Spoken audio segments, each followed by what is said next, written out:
महादेव जय भोलेनाथ। दोस्तों, आपका स्वागत है अपने channel my lovely home and garden में। भगवान भोलेनाथ की कृपा और आपके पूरे परिवार पे सदा और सर्वदा बनी रहे। दोस्तों, हम बात करेंगे कार्तिक पूर्णिमा के बारे में। कार्तिक पूर्णिमा क्यों विशेष होती है?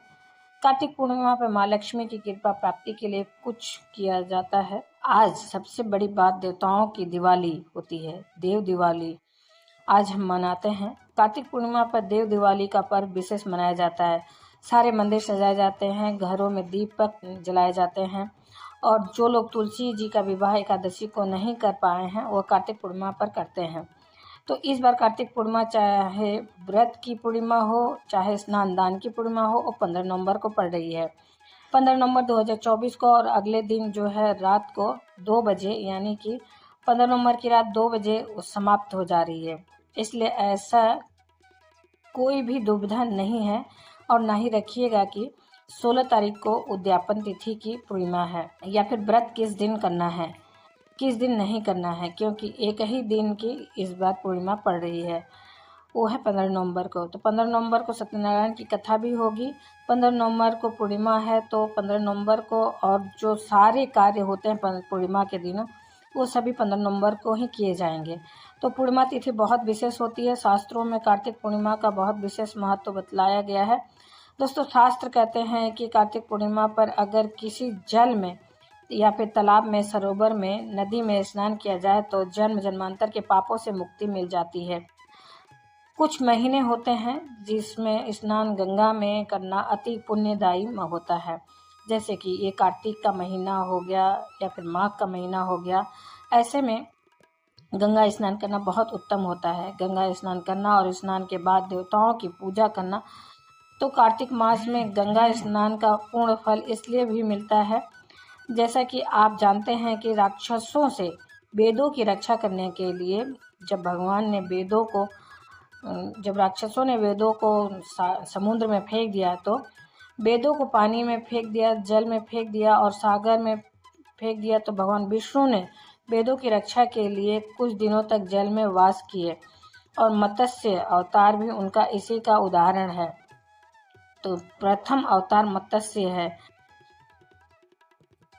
वो भी इसी का उदाहरण है और मत्स्य अवतार में भगवान ने जल में ही वास किया।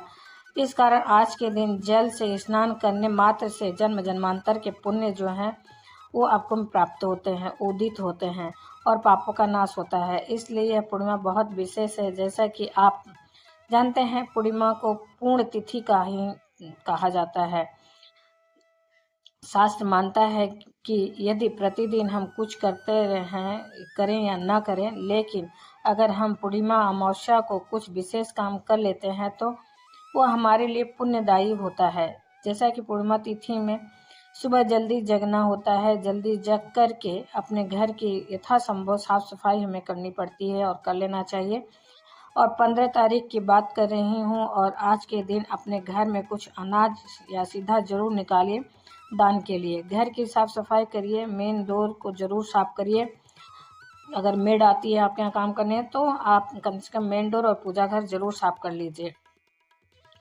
और हो सके तो हल्दी गंगा जल मिलाकर पूरे घर में छिड़काव करिए और उसके बाद स्वस्तिक बनाइए हल्दी से और गंगा जल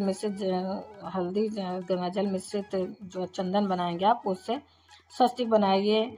गणेश जी को आज अगर आप लॉकर में रखे हैं तो उनको निकाल करके बाहर अपने मंदिर में रखिए और आज खीर बनाकर खीर का भोग अवश्य लगाइए। सत्यनारायण भगवान की पूजा करिए। अगर सत्यनारायण भगवान की पूजा नहीं कर पाते हैं तो सत्यनारायण भगवान की पूजा वगैरह दोस्तों आप लोगों को यूट्यूब चैनल्स पे भी मिलते हैं, वहाँ से भी आप देख कर पूजा कर सकते हैं।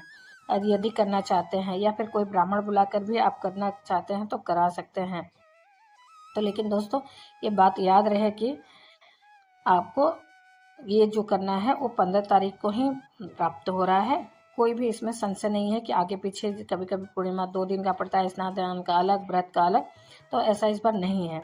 अब बात कर लेते हैं पूर्णिमा तिथि में क्या दान करें। दोस्तों, आज के दिन लोग तुलसी का भी दान करते हैं। तुलसी जिनका विवाह कर चुके हैं उनका भी दान किया जाता है और जूते, छाते, कंबल, अनाज, इन सब चीज़ों का दान करते हैं। ये तो हमारे शास्त्र बताते हैं। अब मैं बताती हूँ कि आपको कुछ विशेष बात जैसे आज के दिन कुछ अन्न का दान अवश्य करें। जितना समर्थ हो, जितना शक्ति हो, उस हिसाब से कर सकते हैं। आप एक काम और कर लें कि कार्तिक पूर्णिमा पर आप कुछ अनाज निकाल कर ज़रूरतमंद लोगों को दे दें, जितना भी आपके पास सामर्थ्य हो। एक और बड़ी बात, आप कहीं ना कहीं से किसी नदी, तालाब में या फिर सरोवर में स्नान कर सकते हैं तो अवश्य करें, क्योंकि सारी पूर्णिमा होती है विशेष, लेकिन इस पूर्णिमा की बात यह है कि विशेष बात जो है, क्योंकि भगवान विष्णु का वास ही जल में होता है। वेदों की रक्षा के लिए, जो हमारे शास्त्र बताते हैं उस हिसाब से, वेदों की रक्षा के लिए भगवान ने कुछ दिनों तक जल में वास किया था, क्योंकि जलंधर जो था उसने सारे वेदों को उठाकर समुद्र में डाल दिया था, और इसी कारण भगवान ने वेदों की रक्षा के लिए कुछ दिन तक स्वयं जल में वास किया। वहीं से इस नियम का पालन होने लगा कि उसी दौरान जल से स्नान करना चाहिए, और इसी स्नान से आप और हम सभी जो हैं पुण्य के भागीदार बन जाते हैं। तो 15 नवंबर भूलिएगा नहीं। कार्तिक मास की कथाएं प्रतिदिन चैनल पर भी मिलते रहते हैं दोस्तों, यूट्यूब चैनल्स पे भी मिलते हैं। अगर आपके पास समय हो तो ज़रूर सुने, कार्तिक मास का पुण्य प्राप्त करें। जितना संभव हो सके भगवान के मंत्र और नाम का जाप करें। पूर्णिमा की तिथि के दिन भी आप दोस्तों ज़्यादा से ज़्यादा भगवान के सानिध्य में रहें। श्री हरि विष्णु ओम नमो भगवते वासुदेवाय, जो भी मंत्र आप धारण किए हों उसका जाप करें, और माँ लक्ष्मी और विष्णु भगवान की पूजा अवश्य करें विधि विधान से। तो उम्मीद करते हैं दोस्तों ये तो रही आज की जानकारी, ये आपके लिए अच्छी और उपयोगी होगी। यदि अच्छी और उपयोगी तनिक मात्र भी है तो एक छोटा सा लाइक अवश्य करिए। आपके लाइक्स और कमेंट्स हमारे लिए बहुत ही महत्वपूर्ण होते हैं। आपके लाइक्स और कमेंट्स ही एकमात्र जरिया जिससे हमें पता चलता है कि ये वीडियो आपके लिए उपयोगी है।